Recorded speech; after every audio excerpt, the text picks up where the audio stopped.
estar aqui mais uma vez para trazer uma palavra de vida para o seu coração.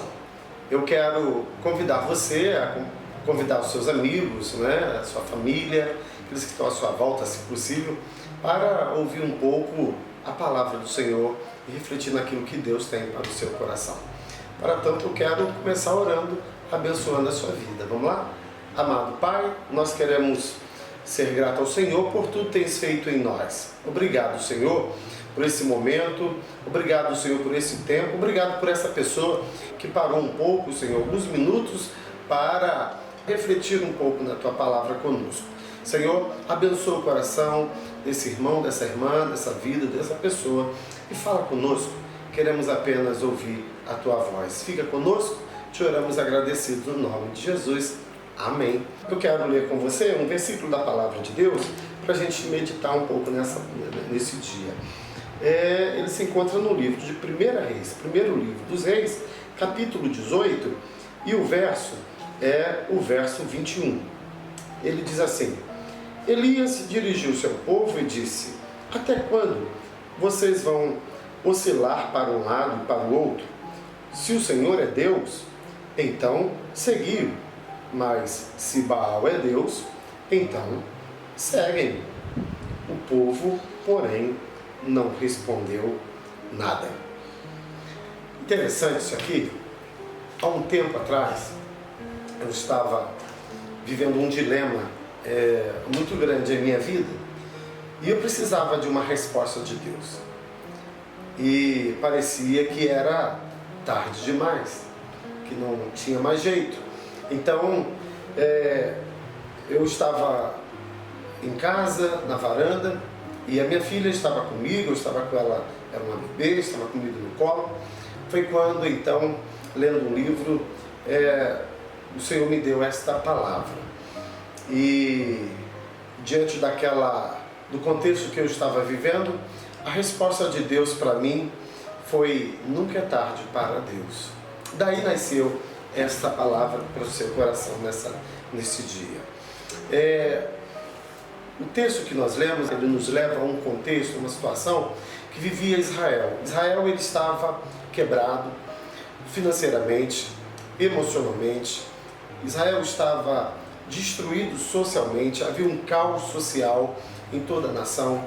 A economia daquela nação estava falida, a nação estava quebrada.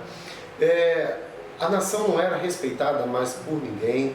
A Bíblia diz que eles faziam o que bem queria, não havia uma direção, um direcionamento.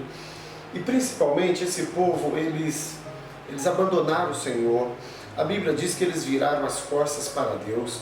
Eles passaram a adorar outros deuses, principalmente a Baal. Eles adoravam a Astarote, a Azera.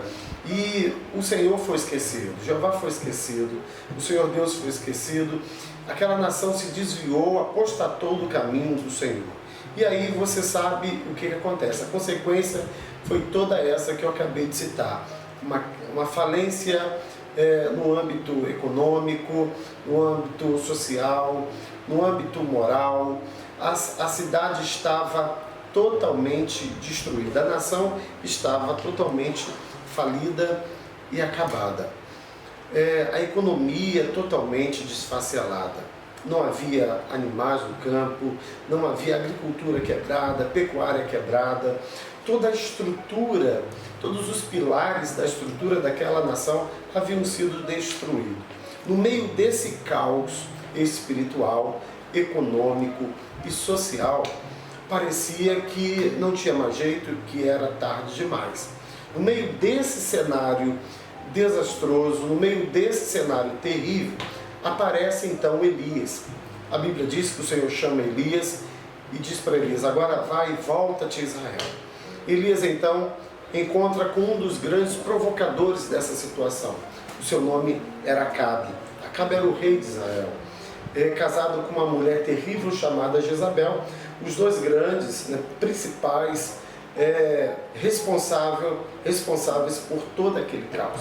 A palavra de Deus vai nos afirmar que quando Elias se encontra com um jovem Obadias, ele diz para Obadias: vai e chama o teu senhor Acabe e diga a ele que eu quero encontrar com ele. Quando Elias encontra com Acabe vem ao encontro dele, Elias o chama perturbador de Israel. Você é o perturbador de Israel. Acabe olha para ele e diz que não, você é perturbador de Israel. E Elias responde, não, você sim, você é o perturbador de Israel. Você e a sua mulher Jezabel. Elias não dá muita confiança para Acabe, porque Elias ele tem uma responsabilidade divina. Ele é um porta-voz de Deus para uma nação que está falida, destruída e quebrada, sem esperança, acreditando que já é tarde demais. Elias faz um desafio para que Acabe chamasse todos os profetas de Baal e se encontrasse com ele no Monte Carmelo e juntasse todo o povo naquele lugar.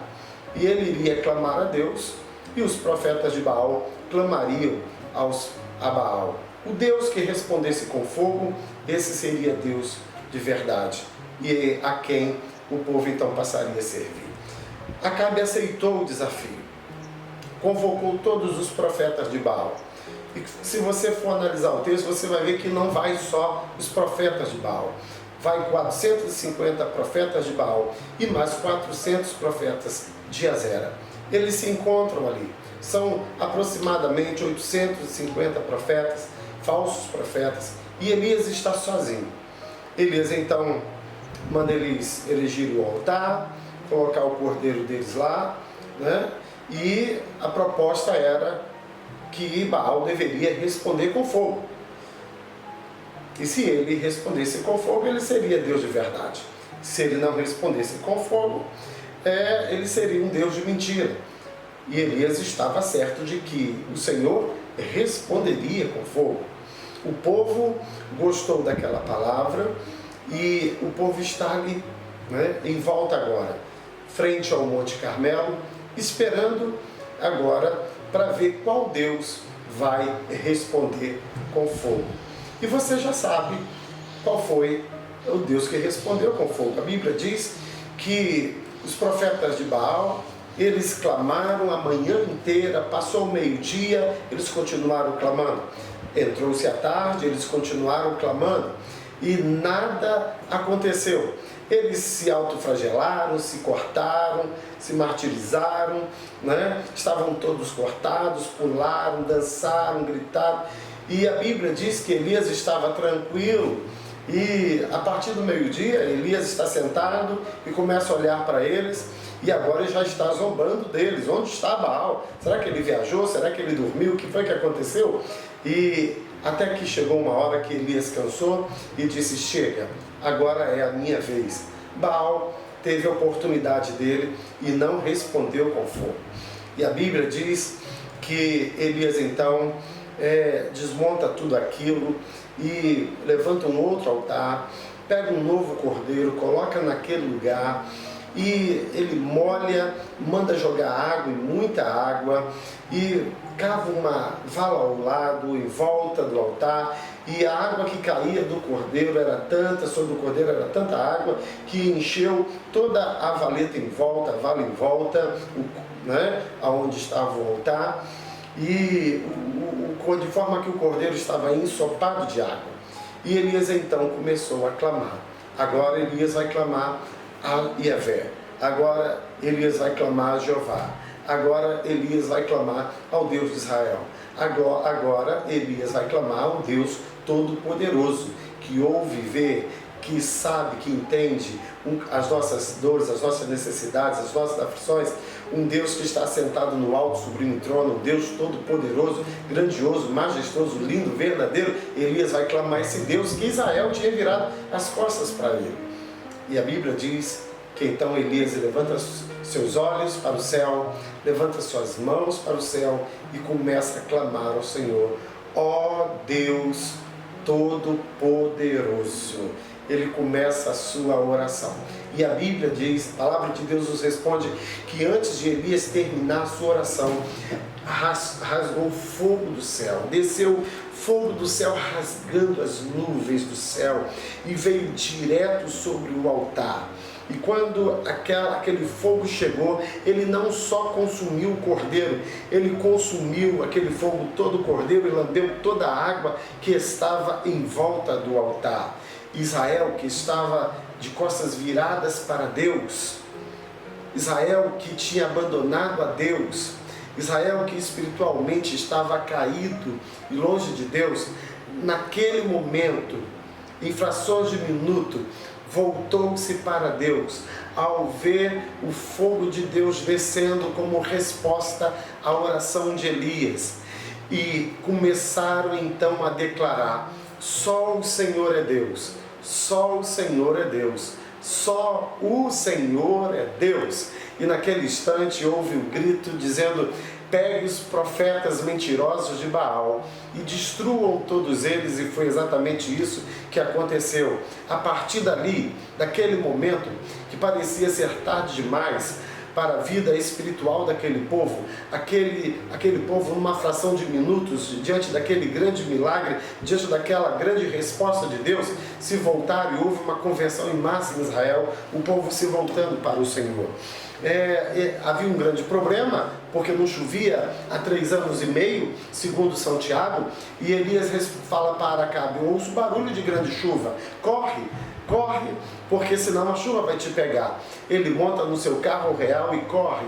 Então Elias vai falar com Deus de novo, e Deus responde com chuva, resolvendo o problema do campo, resolvendo o problema da agricultura, resolvendo o problema da pecuária. Agora os rios novamente vão ter água, agora as plantações vão ser regadas, vai resolver o problema, que por sua vez vai resolver o problema da economia da nação e etc. Parecia ser tarde demais, mas não era tarde demais, porque nunca é tarde para Deus. Essa é a palavra de Deus para você nesse dia. Nunca é tarde para Deus. Parecia ser tarde para a vida espiritual de Israel, mas não era. Parecia ser tarde demais para a economia daquela nação, parecia ser tarde demais para o caos social, para a vida social daquela nação, para o caos espiritual, para o caos econômico daquela nação, mas nunca é tarde para Deus. Talvez você esteja me ouvindo aí na sua casa, no seu carro, quem sabe na rua, quem sabe no seu escritório, quem sabe no avião. Só Deus sabe onde você está, pensando que é tarde demais para o seu problema, para o problema familiar, para o seu problema financeiro, para o seu problema conjugal, né? Para o seu problema emocional, para determinado vício que você tem. Eu não sei o que é que te aflige, eu não sei o que é que disseram para você, ou você disse para você mesmo que não tem jeito, que é tarde demais. O que a palavra de Deus está dizendo para mim e para você nessa noite, nesse dia em especial, é que nunca é tarde para Deus. Entenda isso. Os cavalos ainda estão na corrida, eles ainda estão correndo, a corrida não terminou, o relógio ainda não deu meia-noite, o dia não virou, o choro pode durar uma noite, mas a alegria vem pela manhã. Deus tem uma saída para você. Nunca é tarde para Deus. Pode parecer que é tarde demais, mas nunca é tarde para Deus. Não foi para Israel e não será para você. Entenda isso nesse dia. Nunca é tarde para Deus.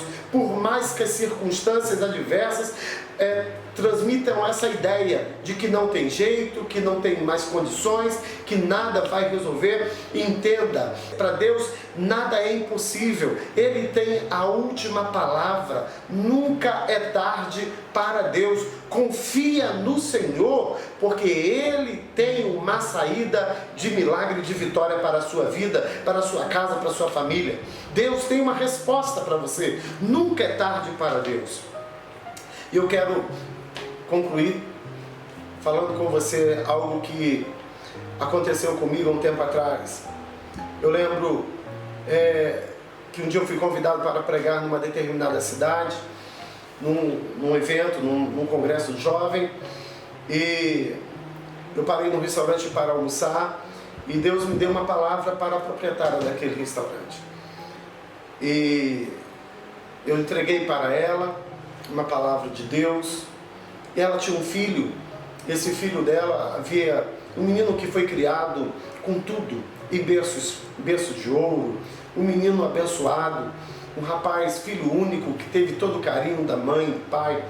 De repente, esse Esse rapaz agora, ele envereda pelo caminho das drogas e vai se autodestruindo. As drogas vão acabando com esse moço. Ele vicia-se nas drogas e sempre buscando uma novidade, uma droga aparentemente mais forte. A verdade é que esse moço está totalmente destruído. A sociedade já não acredita mais nele, a família já não acredita mais nele, os parentes já não acreditam mais nele. Esse rapaz agora, ele não tem mais valor para a sociedade, para os amigos, ele está rejeitado, mas a mãe ainda tinha esperança. Havia ainda uma esperança no coração daquela mãe. E Deus dá uma palavra para ela naquele dia. Eu lembro que virei-me para ela e o Senhor falou que eu dissesse para ela: diga para ela que hoje eu estou entrando na casa dela e operando um grande milagre, uma grande vitória na vida dela. Diga para ela que eu estou mudando a história dela nesse dia, sabe? E eu fui embora. Passou-se um ano mais ou menos, aquela igreja me liga de novo para me novamente voltar num novo evento para ministrar naquela igreja.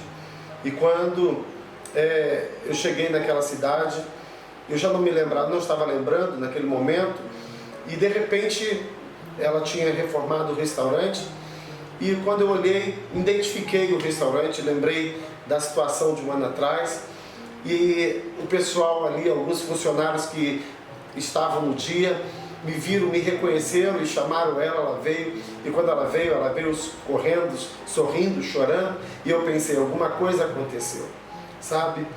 E ela contou para mim: pastor, aquele dia que o senhor falou aquilo, eu cheguei em casa, e como de costume, eu sempre que chegava em casa estava esperando o pior. A casa desarrumada, os móveis fora do lugar, tudo bagunçado, minhas coisas reviradas, porque ele sempre queria alguma coisa para levar para comprar droga. E quando eu cheguei, a porta da sala estava meio que aberta. Eu fui abrindo a porta devagarzinho e tem um sofá de frente para a porta. E quando eu abri o sofá, lá estava ele. E ele estava lendo um livro, e na capa desse livro estava escrito: o mais importante é o amor. Era o Novo Testamento que ele estava lendo nas mãos. Ele virou para mim, eu olhei, vi que estava tudo no lugar, e ele disse: mãe, aconteceu algo precioso na minha vida. E ela, curiosa, perguntou: o que foi que aconteceu? E ele disse: eu estava passando em frente a uma igreja, e de repente algo me segurou na calçada, na porta da igreja, e me atraiu para dentro da igreja, e me colocou sentado no primeiro banco.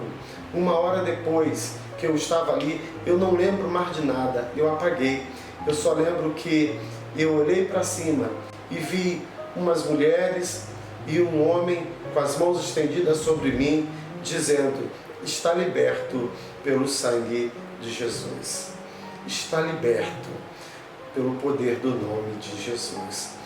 Esse moço hoje está na igreja, esse moço hoje está liberto, esse moço hoje está transformado, esse moço é uma bênção, e a sua mãe está muito feliz com o que Deus fez na vida daquele moço. Parecia ser tarde demais, todo mundo dizia: não tem jeito mais, não tem saída mais, não vai acontecer mais nada, daí só o pior. Mas Deus olhou do céu, viu aquela mãe aflita, que pedia, que clamava, e respondeu para ela. Quando todo mundo dizia o contrário, quando todo mundo dizia que não tinha jeito, quando todo mundo dizia que não vai dar certo, quando todo mundo dizia que para ele agora só a morte, o Senhor disse para ela: tem jeito. Sabe por quê? Tem jeito porque nunca é tarde para Deus. Entenda isso nessa tarde. Entenda isso hoje. Nunca é tarde para Deus. Deus tem a última palavra para você. Venha o que vier, aconteça o que acontecer, esteja você passando pelos piores problemas da sua vida hoje, entenda, confia no Senhor, entrega o teu caminho a Ele, e o mais Ele fará, porque nunca é tarde para Deus. Que Deus abençoe você, que Deus abençoe a sua vida. Eu quero orar com você.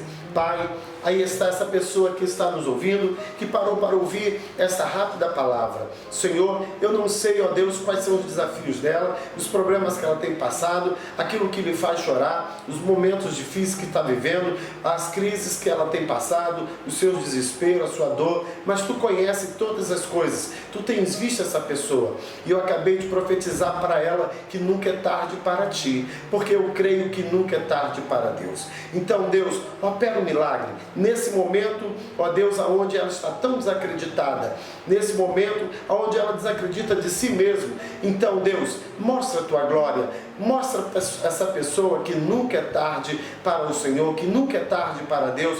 Abençoa essa vida, abençoa esse coração, abençoa esta alma, faz um milagre para a Tua glória. Eu profetizo a bênção do Senhor sobre todos aqueles que estão agora nos ouvindo, para o louvor da Sua glória, hoje e sempre, em nome de Jesus. Amém. Que Deus abençoe você, que Deus abençoe o seu lar, que Deus abençoe a sua vida, que Deus abençoe a sua família. Fique conosco, assista aí sempre os nossas mensagens, o nosso canal, e compartilhe essa mensagem com seus amigos. Que Deus te abençoe. Procure uma igreja mais próxima da sua casa, entregue a sua vida para Jesus e lembre-se, nunca é tarde para Deus. Um grande abraço em Cristo Jesus. Amém.